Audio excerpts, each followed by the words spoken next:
नमस्कार, आपण पाहत आहे भांडा फोड न्यूज. एका दमात भ्रष्टाचारी कोमात.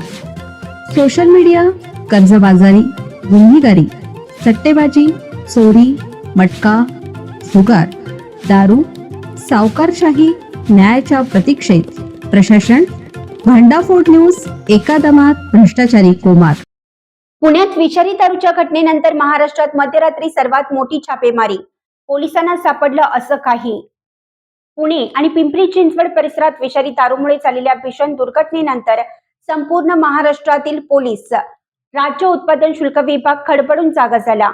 या घटनेतील मृतांचा आकडा सातत्याने वाढत असल्याचे पाहायला मिळत आहे. त्यात मुख्यमंत्री देवेंद्र फडणवीस यांच्या आदेशानंतर राज्यभरात अवैध दारू अड्ड्याविरुद्ध युद्ध पातळीवर धडक मोहीम हाती घेण्यात आली आहे.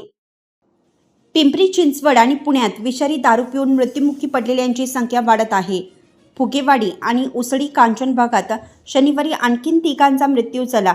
या घटनेनंतर राज्य उत्पादन शुल्क विभागाने तातडीनं सूत्रे हलवत पुणे आणि पिंपरी परिसरात 4,880 लिटर गावठी दारू जप्त केली.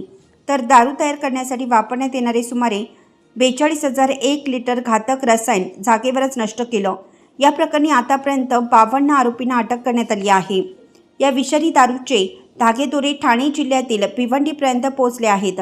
अन्न व औषध प्रशासनाने FDA भिवंडीतील एका गोदामावर शुक्रवारी मध्यरात्री छापा टाकून तब्बल 5,929 लिटर मेथेनॉलचा साठा जप्त केला. पुण्यात विषारी दारू तयार करण्यासाठी याच मेथेनॉलचा पुरवठा करण्यात आल्याचा प्राथमिक अंदाज तपास यंत्रणांनी व्यक्त केला आहे.